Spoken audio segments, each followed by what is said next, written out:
Bom dia a todos. Estou fazendo esse vídeo para o meu canal Diálogos Interdisciplinares para tratar de um assunto interdisciplinar que é o Estatuto do Inconsciente e a relação entre os padrões dinâmicos do inconsciente e a consciência. E como isso se manifesta ou se expressa na, no plano temporal entre gerações, intergeracional, que seria a proposta que está implícita na psicanálise, eu acredito, né, de que determinados padrões dinâmicos se transferem de gerações para gerações de um modo que não se reduz ao plano material. É claro que a herança material, ou seja, né, os segmentos de ácido desoxirribonucleico, DNA, que são transmitidos de uma geração para outra, eles são necessários, né, para que se gere um novo ser. Não está se questionando aqui o estatuto da biologia e nem as bases materiais dos processos biológicos. O que eu vou argumentar é que o processo de transmissão de padrões mentais e também somáticos, né, modo de organização do corpo e da mente entre gerações não é totalmente aprendido numa abordagem puramente materialista mecanicista, como acontece na biologia molecular. Então eu vou argumentar com base no monismo de triplo aspecto. A gente precisa retroceder ao plano das fundações metafísicas da realidade para formular essa proposta. Tá? Não dá para a gente conceber o que eu vou dizer aqui de um plano puramente empírico, né, com base nos resultados das ciências já existentes, porque essas investigações científicas elas já assumem uma metafísica que é, na sua maior parte das vezes, ou materialista, né, ou, em alguns casos, idealista. Já pressupõe, né, que a mente organiza, ou a mente atua na matéria, né, uma mente separada da matéria. Então, nós temos muitos cientistas que são materialistas, né, que se baseiam puramente em processos que vão envolver, né, os elementos materiais da tabela periódica, né, os elementos químicos, suas interações conforme as forças físicas, as 4 forças físicas já bem identificadas, né? Então, esse é o quadro metafísico que se faz boa parte da ciência moderna. Mas temos também uma corrente forte, tá, de cientistas que assumem que existe uma mente, uma consciência separada da matéria, né? E aí nós temos duas vertentes. Nós temos os dualistas que entendem que existe tanto o plano material quanto o plano espiritual, né? E que existe uma conexão entre eles, que no caso mais famoso de Descartes seria pela glândula pineal, certo? E temos também os idealistas, monistas idealistas, que entendem, né, que a realidade, em última análise, é mental, é ideal, né, e que a matéria é apenas uma aparência, uma manifestação das ideias, certo? E o que eu vou propor aqui não se encaixa, não é apreensível nem no materialismo, nem no idealismo, nem no dualismo, porque vamos aqui tratar com uma diferente concepção que é monista, mas um monismo, né, que envolve múltiplos aspectos no mesmo ser, né? A diversidade na unidade. Então, apenas dessa vertente do monismo que a gente vai poder compreender, né, como que a herança genética e a formação do inconsciente, que o inconsciente individual, temos inconsciente coletivo e inconsciente individual. O inconsciente individual ele é a base da atribuição de sentido ou de significado para os símbolos ou representações com que as pessoas utilizam na própria fala interna, no próprio processo de simbolização e formação, né, de sentenças linguísticas para uso próprio e para comunicação com os outros, né? Não é possível separar a fala interna da fala voltada para a comunicação com os outros, usando a linguagem natural, a linguagem pública ou uma linguagem formal, né? Então, eu argumento, ou faz parte do meu argumento, a ideia de que apenas o monismo de múltiplos aspectos vai conseguir dar conta desse processo que ocorre entre as gerações e na formação da mente individual, que possibilita às pessoas a atribuição de significado, de sentido, para representações e ou símbolos, né? Então nós estamos aqui tratando com uma temática interdisciplinar e que envolve também a filosofia, né? No caso aí, a parte da filosofia mais especulativa, que é a metafísica, tá bom? Então eu vou começar tratando, né, do monismo de multiaspecto, né, que eu defendo. Uma dessas formulações é a minha, que é o monismo de triplo aspecto, tá? Então, no monismo de triplo aspecto, a realidade ela é constituída por processos, né, a partir de um ser primitivo, que eu chamo de energia com E maiúsculo, que vai envolver todo tipo de energia, energia física, energia psíquica, né? E o que seria, né, a chamada entropia informacional, que seria uma forma de energia também. Então, nós temos um processo que vai ocorrer no âmbito de um ser que se desdobra em três aspectos: material, informacional e sentimental ou do sentido, que vai incluir, inclusive, o plano semântico, do significado atribuído aos signos ou aos significantes, né? No caso aí, cadeias linguísticas, né? Ou de imagens, significantes vários, né? Sejam imagéticos, sejam linguísticos. Tá bom, então nós temos um processo da realidade que ocorre no âmbito desse ser, que tudo abrange, né? Daí a ideia do abrangente que o meu colega Manuel Moreira da Silva identifica em Aristóteles, né? Então o abrangente seria esse ser que abrange todas essas formas dinâmicas, né, em que ocorrem os processos materiais, informacionais e do sentido. Tá? Então a ideia é essa: nós temos um ser que tudo abrange. Esse ser contém uma diversidade de formas que se organizam e que são individualizadas ou individuadas, né, pela matéria. Então, assim como em Aristóteles, né, nós temos indivíduos, pessoas, né, que são compostas por formas dinâmicas que se organizam e que têm características singulares, né, devido a como a matéria, no caso o corpo, né, se constitui no espaço e no tempo, certo?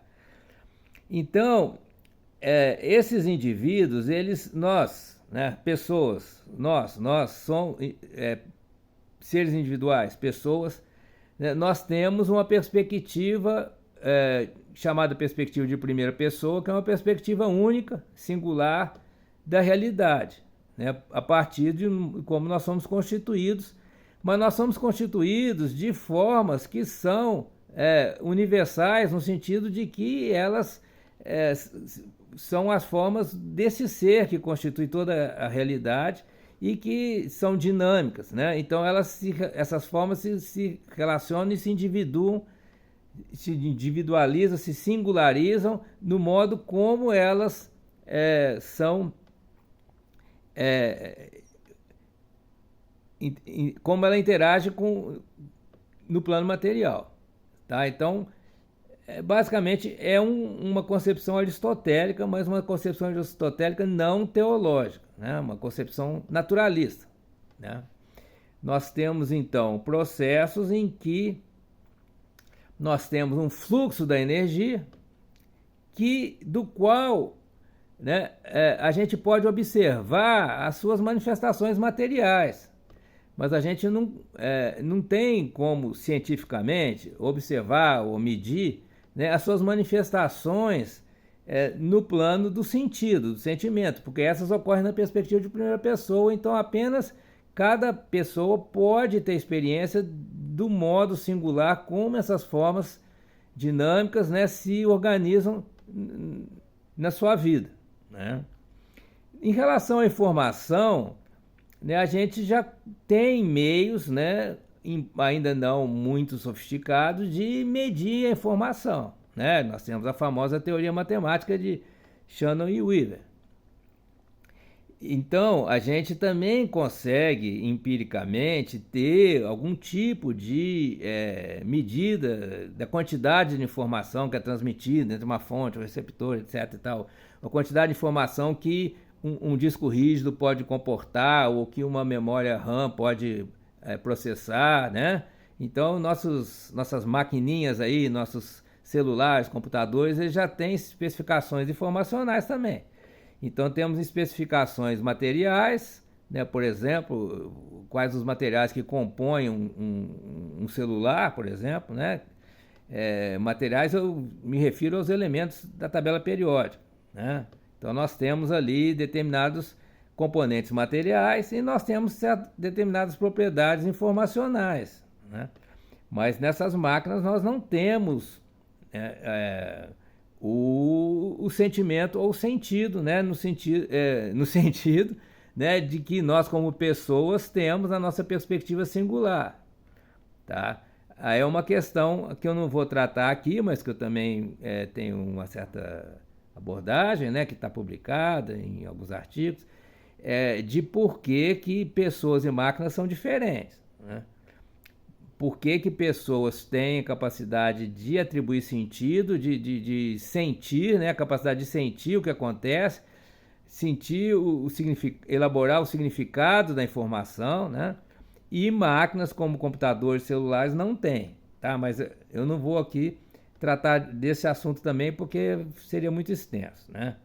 O que eu quero tratar é o seguinte, né?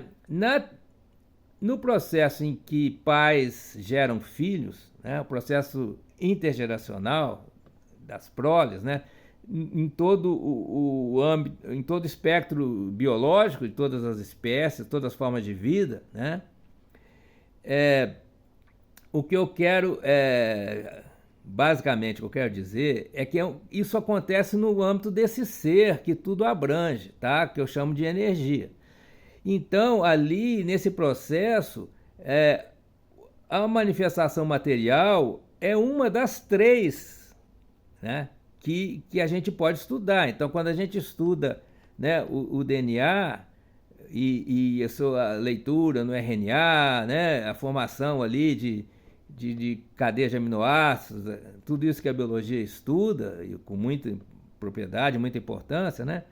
A gente está estudando um dos três aspectos da realidade, do processo da realidade. Mas não se pode reduzir a herança filogenética, né, apenas ao DNA, porque a gente não conseguiria entender toda a complexidade da realidade. Mas a gente não sabe ainda bem, né, isso eu concedo, né, já como é a transmissão, né, do aspecto informacional e do aspecto sentimental ou do sentido, né? Mas ela de alguma maneira ocorre, quer dizer, o aspecto material ele pode servir como um índice de um processo maior, né, em que os padrões dinâmicos que compõem a experiência de vida dos pais, né, transmitido para os filhos, né? E aí, né, a gente entra nos fundamentos da psicanálise, porque, né, a constituição do inconsciente, seja em Freud, principalmente em Jung, né, ela a constituição do inconsciente se faz a partir desse processo, que não é apenas material. Então nós temos aí os conceitos do inconsciente coletivo, né, em Jung, que seria todo esse caldeirão de formas dinâmicas, né, com arquétipos que, né, de alguma maneira são transmitidos de uma geração para outra e que compõem o inconsciente de cada pessoa. E aí eu vou um pouquinho mais longe, né, que esse inconsciente, esses padrões dinâmicos, vão ser a fonte do significado que as pessoas atribuem aos símbolos ou representações com as quais elas lidam na sua vida cotidiana, na sua comunicação com as outras pessoas. Então, né, por exemplo, na comunicação através da linguagem natural, né, falada ou escrita, em que a gente conversa com alguém, nós lemos ou ouvimos uma frase, né, uma sentença, e a gente atribui um significado àquilo, e esse significado vai envolver também um estado afetivo, né? Nós vamos nos reagir àquilo que as outras pessoas nos dizem, né? E nós vamos falar e outras pessoas, e vamos também induzir também sentidos ou significados em outras pessoas, né? Então, quando a gente trabalha com representações, símbolos, né, que são basicamente construções imagéticas ou linguísticas, né, o significado não é, obviamente, apenas, né, uma relação entre um significante e outro significante, né? Isso aí seria o chamado significado de dicionário, em que você vai ver o significado de uma palavra como sendo uma outra palavra, né? Mas não é esse o significado ou o sentido que eu estou falando, tá? Os linguistas muitas vezes falam desse significado aí. Eu estou falando do sentido, no sentido da reação subjetiva que a informação linguisticamente ou imageticamente codificada causa em cada pessoa, na sua perspectiva única, singular, né? Então, se eu ouço no rádio uma notícia que faleceu uma pessoa que eu gosto, eu vou sentir triste, certo? Então, por que eu sinto triste, né? Não é porque o nome dessa pessoa vai despertar em mim, né, uma cadeia de representações, uma cadeia de símbolos. Não é isso que me faz ficar triste. O que me faz ficar triste é um padrão constitutivo do meu ser que está no meu inconsciente, está no inconsciente individual a partir de uma fonte mais ampla, que seria o inconsciente coletivo, né? Que vai despertar uma reação em mim, que inclusive é uma reação que tem desdobramentos somáticos, né? Eu posso chorar, eu posso alterar meu batimento cardíaco, né? E por aí afora, né? Então, esse significado que eu estou me referindo, tá? Esse significado deriva de padrões que estão constituindo o meu ser e que estão no plano inconsciente. Muitas vezes eu não sei, né, que eu tenho que eu encarno aquele padrão, né? Só a gente vai acabar descobrindo isso na vida, na experiência, né? Então, frente a cada situação que nos é apresentada por meio de imagens, né, ou de sons, imagem está incluindo todos os sentidos aí, tá?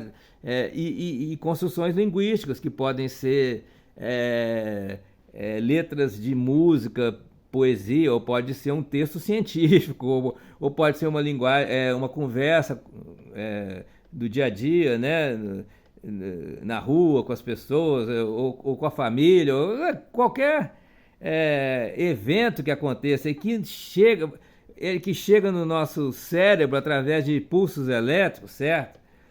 Esses signos ou significantes, eles vão ser interpretados de acordo com esses padrões que estão encarnados no nosso corpo como um todo, não só no cérebro, né? E aí vai emergir o significado ou o sentido, né, daquele evento que nós aprendemos através de sinais, né, linguísticos ou de imagens, né? Então, esse sentido ou significado, ele vai beber, ou ele vai brotar do inconsciente corporal, biológico, que a gente tem e que a gente, em boa parte, herdou isso de todas as outras gerações que nos antecederam, além de ter herdado, né, as moléculas de DNA, né?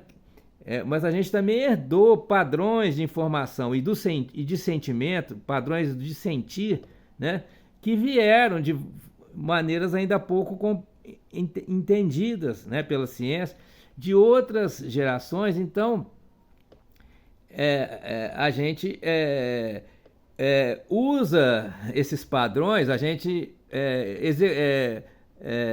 nós nos baseamos nesses padrões para atribuir sentido a tudo que acontece e que nós processamos no nosso sistema nervoso através de sinais, de símbolos, representações linguísticas, etc., imagéticas, que nos vem na nossa experiência, né, que vem, né, do mundo exterior ao nosso corpo, na maior parte das vezes, mas pode também ser um evento interior, né?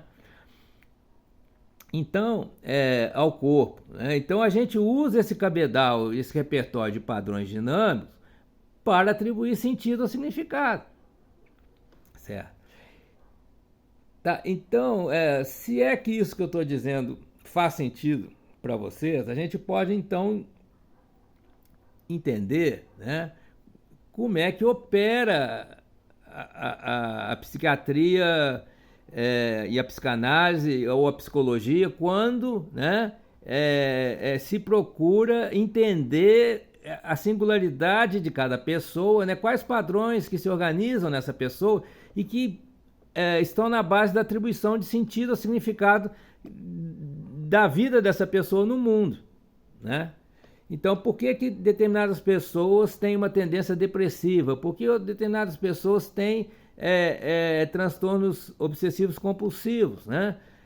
Por que determinadas pessoas têm determinado tipo de reação aos eventos, né? Porque o seu inconsciente se estrutura dessa maneira. E como é que é a estruturação desse consciente? São padrões, né, biológicos, mas que não se reduzem ao plano material. São padrões que vão envolver, né, as macromoléculas, né, os íons, né, íons de cálcio, de potássio, de sódio, etc., né? Esses são os aspectos materiais, mas não são puramente físicos, são padrões psicofísicos, porque também tem padrões de informação e padrões do sentir, né? Formas de sentir que estão encarnadas no corpo, né? Então, essas terapias que procuram entender o ser aí, né? Ou seja, a pessoa na sua experiência de vida, né? O que elas vão ter como objeto de estudo, né? A forma singular como esses padrões dinâmicos se articulam naquela pessoa, né? É singular, cada pessoa é diferente da outra, né? Então, é óbvio que isso aí não se encaixa dentro dos modelos aceitos de ciência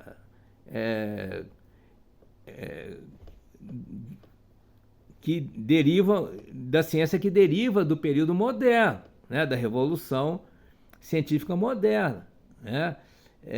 Claro que isso não se encaixa, por exemplo, no movimento behaviorista na área de psicologia, que procura, né, colocar ênfase na observação do comportamento, porque o comportamento não vai revelar totalmente, ou desvelar, não vai desvelar totalmente essa forma de organização do inconsciente da pessoa, né? E também a biologia, né, mesmo a biologia mais sofisticada que tem, a medicina mais sofisticada que tem, não vão conseguir dar conta disso, porque, né, os padrões do sentir, eles são padrões dinâmicos e temporais, eles são uma espécie de uma música que a pessoa encarna, né? Então, precisa ter, dentro dessa metáfora, né, da música, tem que ter ouvidos sensíveis que percebam essa música, tá? E aí são profissionais bem informados, bem qualificados, que vão conseguir ouvir essa música do outro, né? não é algo que seja passível de uma padronização de método, né, que é usado, por exemplo, em laboratório para fazer estudos, estudos da área biológica, né, ou médica. Não é passível dessa padronização porque cada pessoa é singular, né? Então, daí a gente vê o absurdo que é querer avaliar a psicologia, ou a psicanálise, ou a psiquiatria, usando métodos da ciência moderna que estão calcados no materialismo reducionista da física, né? E será que a solução seria então pender para o outro lado, ou seja, pender para o espiritismo, para uma visão mentalista que vai entender que esses padrões são coisas que não tem nada a ver com a matéria, não tem nada a ver com a ciência, são coisas que apenas alguns indivíduos com alta capacidade de meditação conseguem chegar em determinados estados de iluminação e entender? Não é isso, né? Isso aí é dualismo, é idealismo, né? O que é preciso é entender que é um processo no qual o aspecto material está integrado com o aspecto informacional e com o aspecto sentimental, do sentir, né?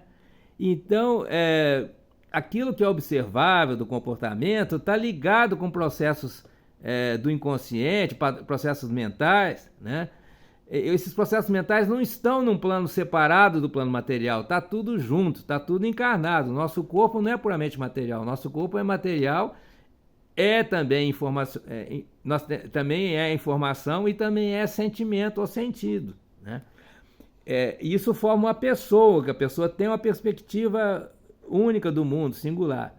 Então, o desafio é entender isso de forma integrada, porque o materialista realça o aspecto material, o idealista realça o aspecto mental, que ele entende como um processo espiritual que está num plano, né, superior, né, ou tem um ser superior que está orquestrando tudo isso, né?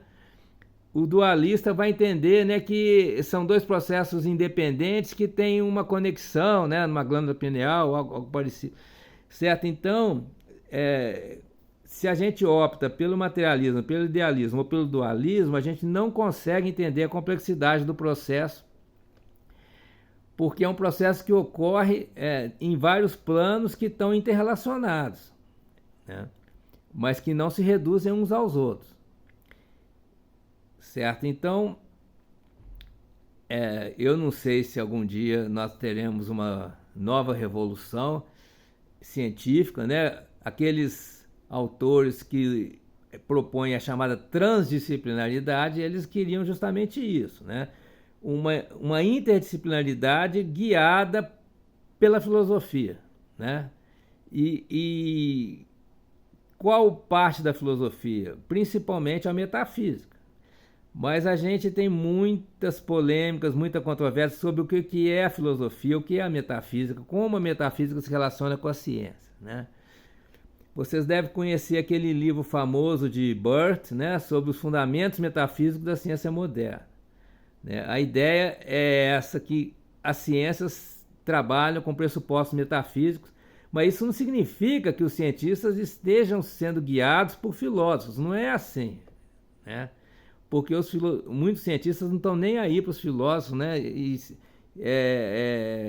muito menos para a metafísica, né? Tem uma visão pejorativa, né? Negativa da metafísica. Muita gente né? Acredita que a ciência ela é possível fazer ciência sem metafísica, né? E que a ciência ajuda a metafísica a perder terreno e até a chegar ao fim da metafísica, né? Mas eu entendo que é um pouco mais, muito mais complexo do que isso, porque os próprios cientistas, eles fazem suposições metafísicas, mesmo sem ter interação com a filosofia, ou sem ter formação em filosofia, ou sem ser influenciados por filósofos. Agora, muitas vezes os cientistas são influenciados por filósofos também, tá? Mas a questão da relação entre metafísica e ciência é muito complicada, né? A gente precisa talvez começar dizendo o que a gente entende por metafísica, né? E isso já é assunto para um outro vídeo, né? De qualquer maneira, eu deixo aqui essa pista, né, de que a metafísica ela vai abordar o ser abrangente, né, entender o processo da realidade como um processo que acontece num ser que tudo abrange, ou seja, não tem nada, não tem nenhum fator externo a esse ser, então tudo que acontece, acontece no âmbito desse ser. Então a metafísica enfoca esse ser, o que é esse ser, né? Esse ser tem um estado mais primitivo e tem um estado mais elaborado, mas esse estado mais elaborado ele é uma atualização de potencialidades, de possibilidades que já estão no estado primitivo, obviamente, já que não existe nada além desse ser, né? Então, essa visão da realidade que seria da metafísica, sendo que as ciências operam no plano, né, que Platão chamaria das aparências, né, de como esse processo se manifesta por uma observação pública, né? Então, muitos aspectos dessa realidade, desse processo da realidade que ocorre no âmbito desse ser, que tudo abrange, não se manifestam para uma observação pública. Todo mundo concorda com isso? Então, ao lado da ciência, a gente precisa ter outras formas de conhecimento, de sabedoria, que vão tentar ter a sensibilidade e a capacidade de aprender e compreender esses outros aspectos da realidade que não estão disponíveis para uma observação pública. Certo? Então, acho que seria essa uma boa conclusão, né? Nesse momento eu vou encerrar por aqui agradecendo quem me acompanhou até aqui, né? E prometendo mais vídeos, né, sobre esse assunto desde que haja interesse. Tá bom? Um abraço para todos.